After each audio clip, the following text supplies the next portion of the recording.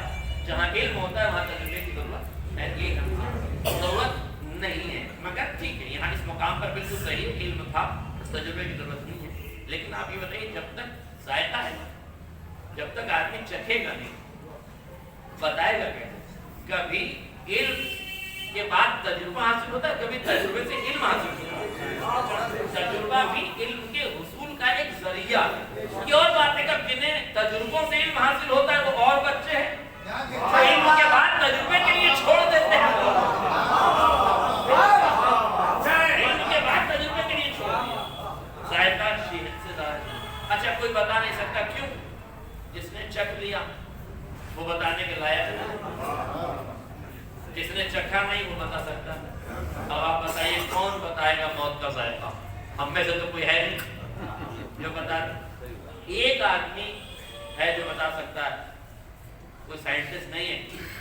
اس آدمی کو بھی کھوجا ہمارے ذاکر سرکار مہدی صاحب کے. انہوں نے ایک آدمی کو کھوجا جو بتا سکتا تھا موت کا ذائقہ. یاد نہیں ہے آپ ان کے لب و لہجے میں بتا دو تاکہ روح کو خراج عقیدت ہو جائے. نہیں یاد ہے؟ ارے وہ بڑھیا کا لونڈا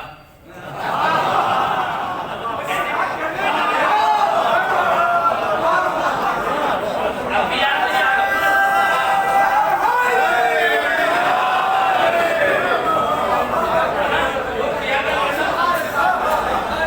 اسے سیاست کی چادر اڑا کر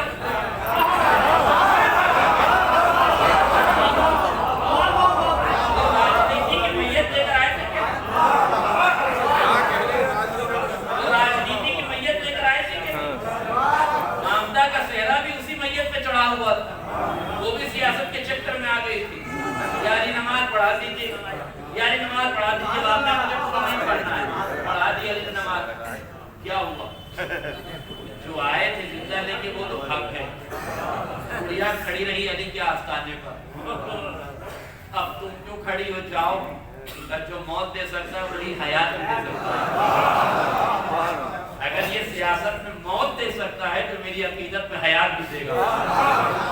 اچھا دشمن کو بھی جس پر اعتبار آ جائے اسے علی کہتے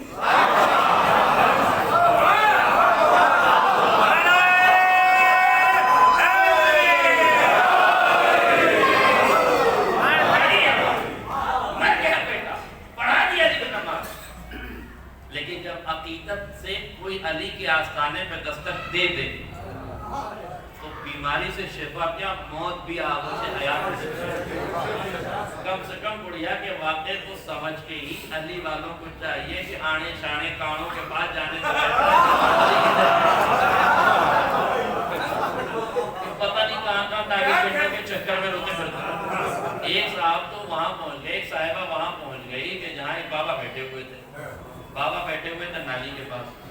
پوچھا ہم نے کہ یہاں کیوں علامہ جوادی محمد فرماتے ہیں. میں نے پوچھا کہ یہاں کہنے کہ یہ بہت پہنچے ہوئے بابا ہیں. کہا جی ان کا پہنچنا میری تو ابھی تو یہ نجاست کی انتہا پر بھی نہیں. نالی کے اوپر ہے, پہنچیں گے تو جب جب یہ نیچے آ جائے گا. یہ صاحبان تطہیر کے ماننے والے اگر نجاستوں سے شفا یابی طلب کرنے لگے, زندگی بھر بڑھیا کا واقعہ سننے کے بعد بھی کسی بڑھیا کے سمجھ میں نہ آئے,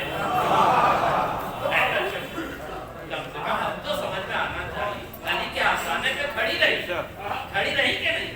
یہ زندہ لائے کہ زندہ, کتنا کانفیڈنس تھا اس کو علی, یہ زندہ لائے کہ زندہ لے کے جاؤں گی. سیاست میں مرا ہے لیکن اب عقیدت میں زندہ ہوگا. بڑھیا کا اعتبار یہ بتا رہا ہے کہ علی پہ اعتبار کر کے تو دیکھو. یہ موت سے حیات میں لے آتے ہیں کہ جائے کہ بیماری سے شفا نہیں ہوتی. اچھا یہاں تک بات آ گئی تو سمیٹتے ہوئے سمجھاؤ کہ موت اور حیات ہے کیا؟ یہ بھی کوئی اس واقعے کو سیکھ لے. کیا موت اور کیا حیات؟ کسے موت کہتے ہیں کسے حیات کہتے ہیں. تو زیادہ دور کے فلسفے والی باتیں نہیں کر رہا ہوں کہ موت کا فلسفہ کیا ہے, حیات کا فلسفہ کیا ہے, فلسفہ کیا ہے. بہت آسان زبان میں سمجھا رہا ہوں. علی تکبیر کے لیے ہاتھ بلند کرے تو سیاست کی حیات موت میں تبدیل ہو جائے. اور علی ٹھوکر مارے تو عقیدے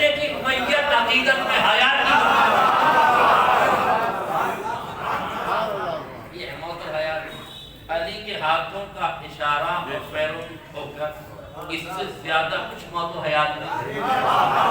کسی کو ڈر لگتا ہو موت کو، علی والوں کو نہیں لگتا۔ ایک سلام پڑھنے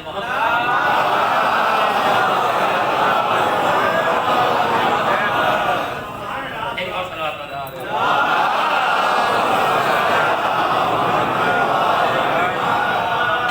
جس نے چکھ لیا وہ بتا نہیں سکتا، جس نے چکھ لیا وہ بتا نہیں سکتا، جس نے نہیں چکھا وہ کیسے بتائے؟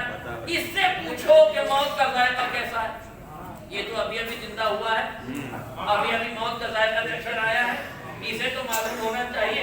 میں نے چشمے تصور میں اسی بڑھیا کے لونڈے سے پوچھا، جسے سرکار مہندی صاحب لے کر آئے تھے، میں نے کہا بھئیے تو ہی بتا دے کہ موت کیسی ہے۔ توجہ کیا بھئیے تو ہی بتا دو کہ موت کیسی ہے۔ اس نے بھی ہاتھوں کو جوڑ کے کہا کہ بلا راہ سیاست میں مرنے والے نہیں بتاتے، راہ شہادت۔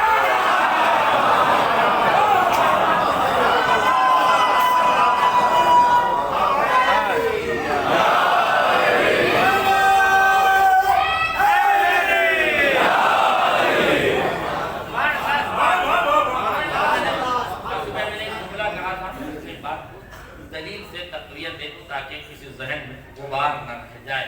میں نے کہا کہ امام حسین علیہ السلام نے اس لیے جناب قاسم سے پوچھا کہ موت تمہارے نزدیک ہے، تاکہ جو داغ کردار امام حسن پہ لگایا گیا ہے وہ کھل جائے۔ کوئی کہہ سکتا ہے کہ قبلہ آپ کے پاس لفظوں کا سرمایہ ہے، جملوں کی ترکیب ہے، خطابت ہے، لفاظی ہے، آپ کہیں کا کہیں جوڑ دیتے ہیں، کہیں سے کہیں موڑ دیتے ہیں۔ کیا ربط ہے اس بات کا کہ اس لیے امام نے پوچھا؟ قسم خدا کی یہ بات، یہ دعویٰ میرا دعویٰ ہی رہ جاتا اگر جناب قاسم نے کربلا کے میدان میں امام کے پوچھے گئے سوال کو دلیل کے طور پر اپنے رجز میں ضم نہ کیا ہوتا۔ دیکھیں رجز دو طرح کے، آج میں بڑی معذرت کے ساتھ عرض کر رہا ہوں، رجز دو طرح کے۔ ایک رجز وہ ہیں جو کربلا والوں نے پڑھے ہیں، ایک رجز وہ ہے جو ہمارے شعراء کرام نے ان سے پڑھوائے ہیں۔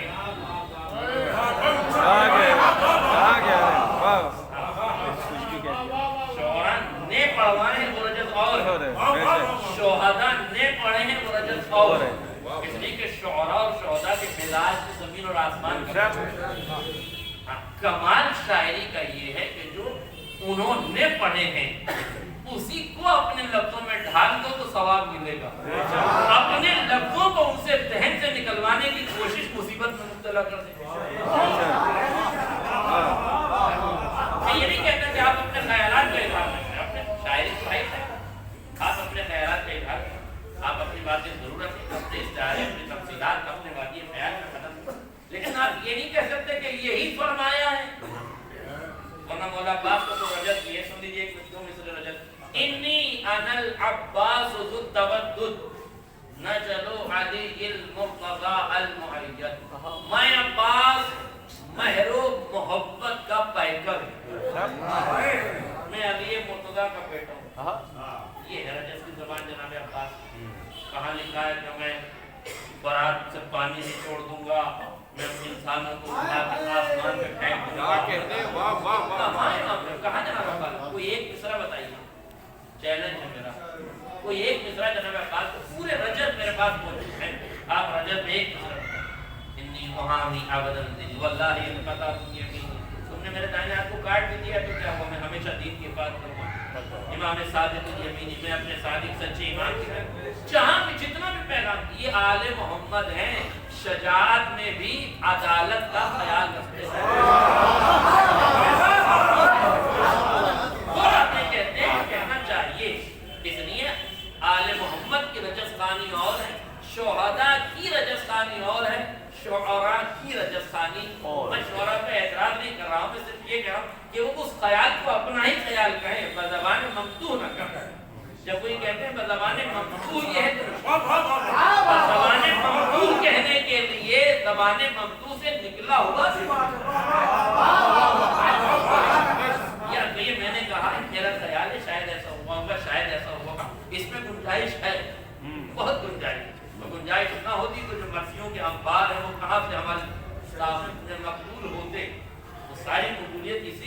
وہاں انہوں نے یہ نہیں کہا کہ معصوم نے ایسا کہا، خیالات ہیں، ورنہ جب تک یہ مسافت شباب صاحب نے، جب آپ اس کے مصرے پڑھیں گے تو محسوس کریں گے کہ آل محمد یہ کلام نہیں کر سکتے، مگر شاعر نے بھی یہ نہیں کہا کہ آل محمد نے کہا، انہوں نے مظلومیت کا اظہار اپنی جانب سے کیا، اور سمجھ رہے ہیں جہاں میں، یا جب جس دم نگین خاتم پیغمبر آ گیا، اگر اس میں جناب زینب کے بین تو آپ سمجھیں گے تو مظلومیت کم اور مجبوریت زیادہ دکھائی دے، مگر وہ ان کے لفظوں میں اگر یہ کہا جائے کہ انہوں نے ایسا کہا تو آپ مجبوریت کا اظہار کرا رہے ہیں، مگر آپ یہ کہتے ہیں کہ نہیں میں سمجھتا ہوں کہ ایسا کہا ہوگا تو مظلومیت کا اظہار ہے، فرق زیادہ نہیں ہے، ظاہر ہے پولیس راہ سے گزرنا ہے، شاعر ہو، خطیب ہو، واحد ہو، کوئی بھی ہو، یہ فرق ہے کہ بہت آسان نہیں یہاں بیٹھ کے پڑھ دینا، تاریخ رفتیں یہیں سے گزری، یہاں وقت ان میں احساس ہو، اگر احساس ہی بک جائے تو آدمی تیاگی تو ہو ہی جاتا ہے،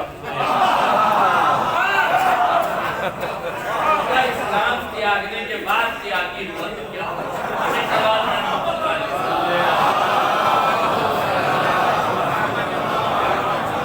مگر ایک جملہ میسج کے طور پہ یہ کہنا چاہوں گا، وقت خوری کی انتہا ہے، یہ اس کا مطلب ہے کہ ابتدا وہیں سے ہوتی ہے اور وہیں تک جاتی ہے، وقت خوری کی ابتدا یہ ہے کہ انتہا انسان دین، قرآن، مذہب سب پیش دیتا ہے، میں یہ کہہ رہا ہوں کہ انہوں نے شروع کیا ہے اس آخرت کو دیکھ کے بھول جائیں،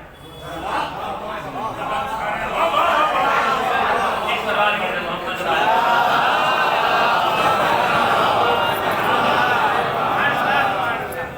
تو جناب قاسم کا رجت آپ غور فرمائیے، جناب قاسم میدان جہاد میں پہنچے، ایک لمحے میں وضاحت کر دوں، جو فوج ہے کربلا میں وہ کہاں کی ہے؟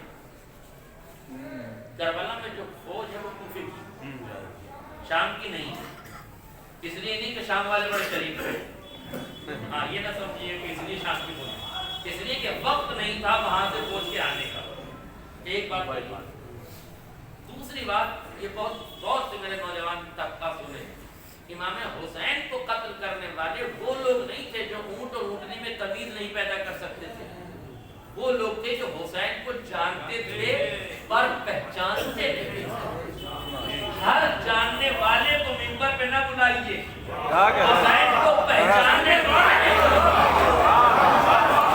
اس لیے کہ جو جان کے منبر پر آئے گا وہ ہاتھ نہیں کھولے گا، جو پہچان کے آئے گا وہ سب کچھ لٹا دے گا، جو جان اور پہچان کا، حسین کے قاتل وہ نہیں تھے جو بالکل میرے جاہل ہو، میرے اونٹ اور اونٹنی میں تمیز ہو، بلکہ وہ لوگ تھے جو جانتے تھے، یعنی ایسا نہیں ہے کہ جاہلوں نے قتل کیا ہے، قتل کیا پڑھے لکھوں نے، پڑھا لکھا ہونا کمال نہیں ہے، ادھر آنا کمال ہے،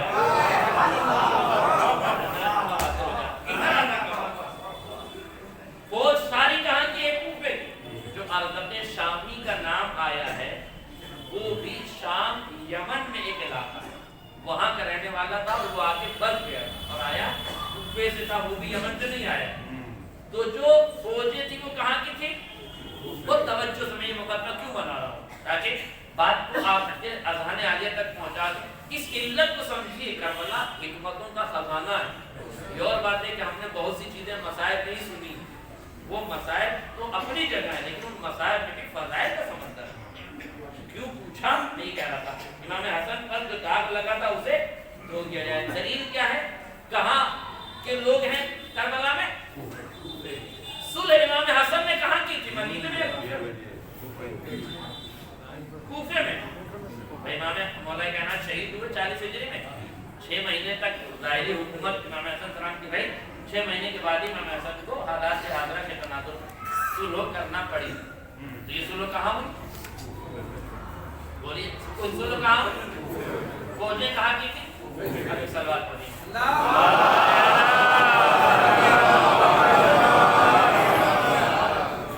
اب میرے دعوے میں جناب قاسم پہنچے میدان جہاد، میدان جہاد میں پہنچنے کے بعد بہادر کا کام یہ ہے کہ تلوار کو نکالتا ہے، تلوار کی زبان بولنے سے پہلے اپنی زبان سے اپنے خاندان کے فضائل پڑھتا ہے، یہ تلوار کی زبان بعد میں بولے گی، ہمارے لفظوں کی تلوار پہلے چلتا ہے، آپ نے فرمایا ان تنصرونی انا ابن الحسن،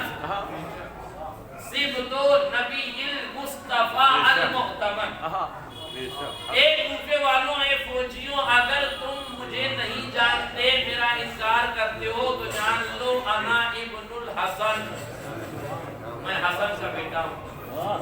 کون حسن؟ صبت نبی المصطفیٰ، جو تمہارے نبی مصطفیٰ کا نواسہ تھا، المعتمن، جس نبی پہ تم کبھی ایمان لائے تھے۔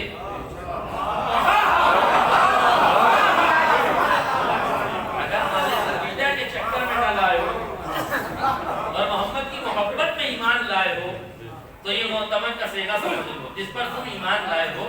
غور کیجئے گا، میں نے ہاتھوں کو جوڑ کے بارگاہ حضرت قاسم نے عرض کیا، قبلہ مولا آپ نے رجز پڑھنا تھا، یہ کہتے میں اس علی کا پوتا ہوں جس نے خیبر اٹھاڑا، میں اس علی کا پوتا ہوں جس نے مرحب کو پچھاڑا، میں اس علی کا پوتا ہوں جس نے دو قبلوں کی طرف نماز ادا کی، دو نیزوں سے جنگ کی، جس نے جو ناقصین کا قاتل ہے، جو کفار و مشرکین کی ناک رگڑنے والا ہے، جس نے چشمے زدن میں اسلام کو پھیلایا، جس نے لمحے بھر کے لیے بھی کبھی کفر اور شرک اختیار نہیں کیا۔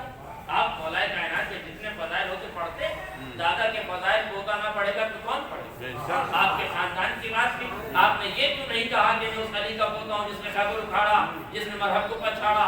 کہ اگر میں علی کے فضائل پڑھتا تو پوتا ہوں پڑھ سکتا تھا، مگر کوفے والوں کو بولنے کا موقع مل جاتا، حسن کا بیٹا ہے، فضائل علی کے پڑھ رہا ہے۔ فضائل حسن کے نہیں، علی کے پڑھ رہا ہے۔ جناب قاسم نے کہا اگر میرے چچا نے بابا کی شجاعت کی لاج رکھنے کے لیے پوچھا ہے تو قاسم کی زبان و تلوار اپنے بابا کی شجاعت کا اعلان کرے گی۔ ان تنظرونی انا ابن الحسن، کم سے کم 25,000 کوفے والوں کی خاموشی یہ بتا رہی ہے، کوئی تو کوفے کا بزدل اٹھ کے کہتا حسن کے بیٹے کس حسن کی بات کرتے ہو، تمہارے باپ نے تو ڈر کے سلو کر 25,000 کوفے والوں کی خاموشی، حسن کے بیٹے کا گرجدار لہجے میں رجز خانی کرنا، حسن کے فضائل پڑھنا، اس بات کی گواہی ہے کہ 25,000 کوفے والے یہ جانتے ہیں بزدلی کوفے کی ماؤں کی بزدل جبی اولادوں نے کی ہے، فاطمہ کے لال نے۔ ایک سلام پڑھنے محمد اللہ۔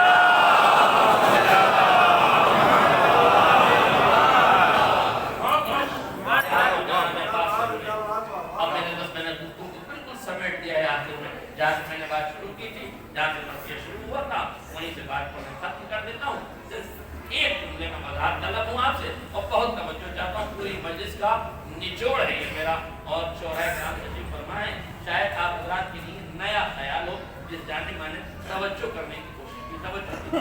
جناب قاسم نے کہا موت میرے نزدیک شہد سے زیادہ شیریں ہے۔ دیکھیے جب بات کربلا میں اٹھی ہے، جب سوال کربلا میں ہوا ہے تو علم اور تجربے سے یہیں سے ثابت کرنا پڑے گا۔